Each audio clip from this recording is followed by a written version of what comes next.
just heard the remastered version of No Love Lost. That comes from Requiem from the Abyss, which has been a labour of love from the NFD guys. And I'm joined by Bob today to hopefully talk to us a little bit about that, but more importantly, about what's coming up.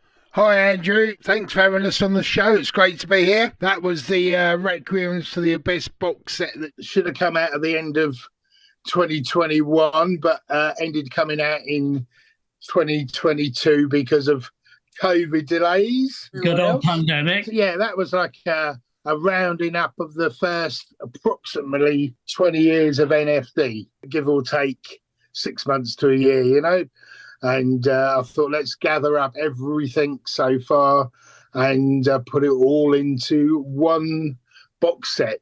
A nice little gateway there for new fans. Mr. Gordon Young, fantastic man he is, came in and we went through and balanced that monstrous lot up into 3 CDs.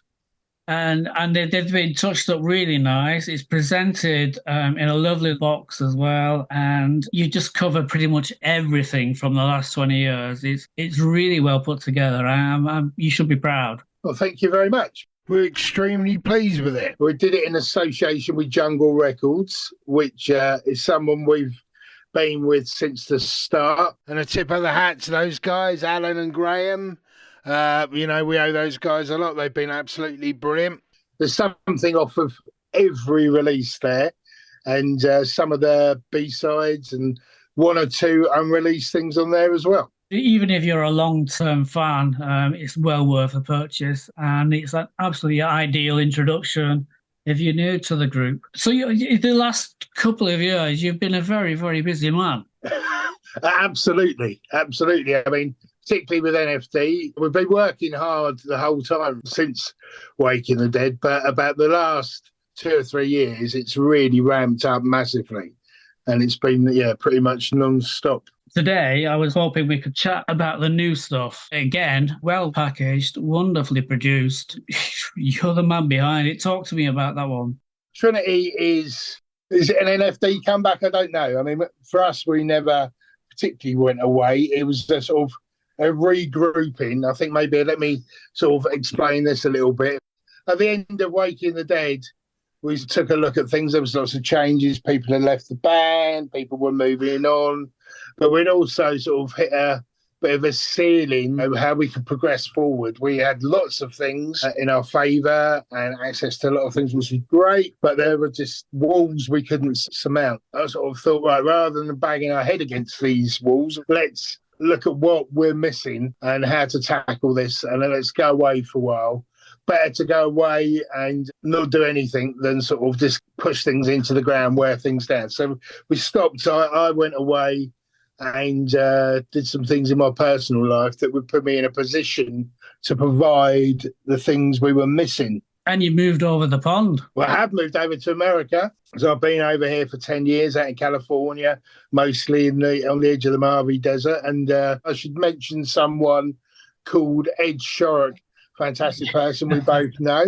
I do know Ed. He's a great bloke. Not from America, I should add. He lives on the fair Isle of Jersey. I met with him online, and I saw he was doing some great stuff with other bands. He seemed to have his head in the right place. So Ed came on board to sort of work with me on more the business side of things, the production side of things.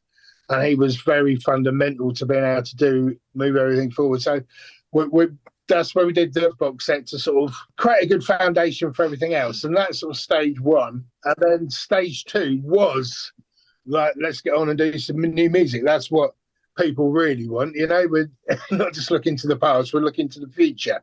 Exactly. So Trinity was the next stage. And I've always been one that had no problem creating new material, but I had some fantastic songs written around the time of Reformations and Waking the Dead that hadn't been used for whatever reason. They didn't sort of fit into what we were doing then or whatever, but were, I thought, epic songs. These 3 songs, Surrendered to My Will, To Find My Heaven, Static on My Soul, just seemed to sort of come together naturally, glue themselves together into Trinity.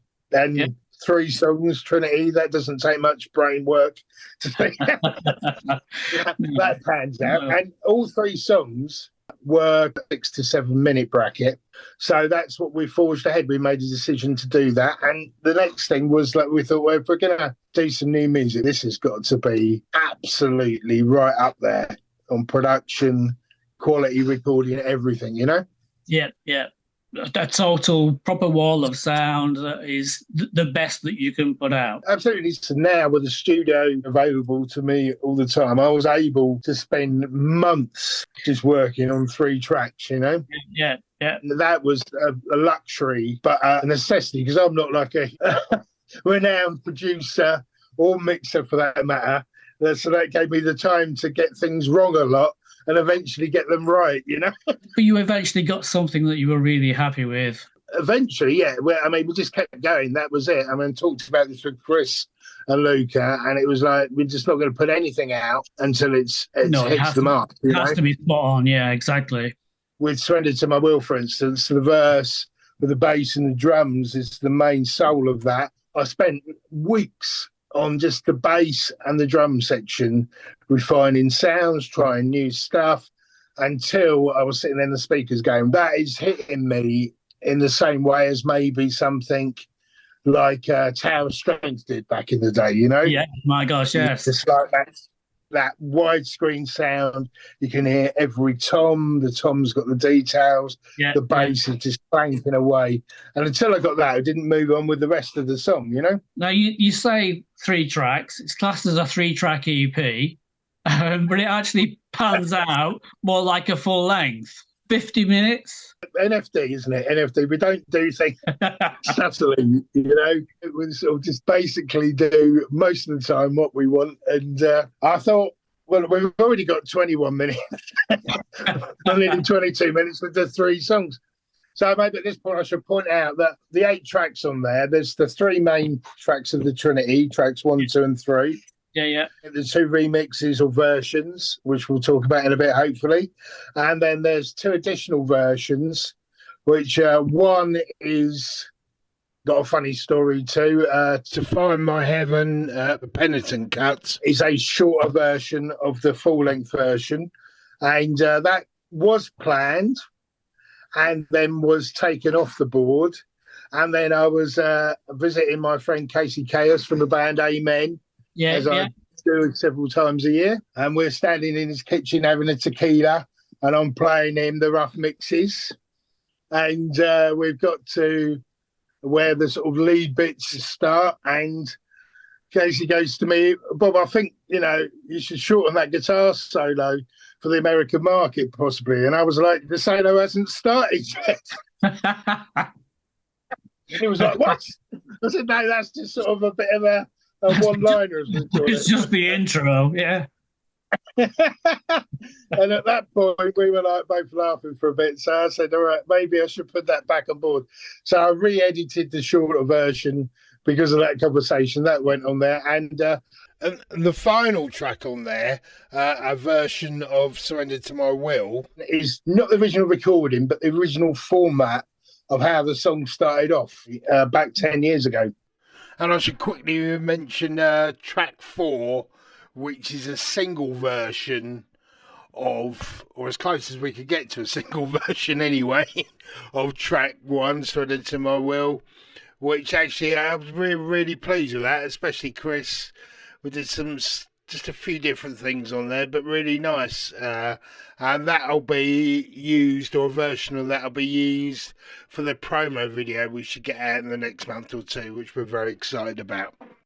So going back to track 1 on there, the main version of it now, it's got a whole new middle section to it, quite an epic version of drums, toms, guitars, instrumental, which I think really makes it. Do you think?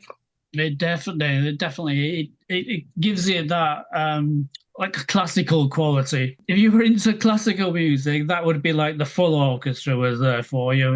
Yes, bells and whistles, everything. But it works in a subtle sort of way. it was designed around being a live performance. Yes. And I was thinking, what could we do? You know, what would really be a fantastic part of a live performance? And that whole drop down and ascension out, and then into the sort of more metally breakdown, and then launching back into that almost sort of culty guitar section before the epic outro.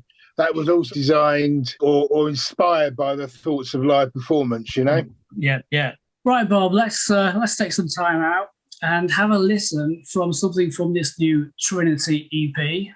And I've chosen Static on My Soul.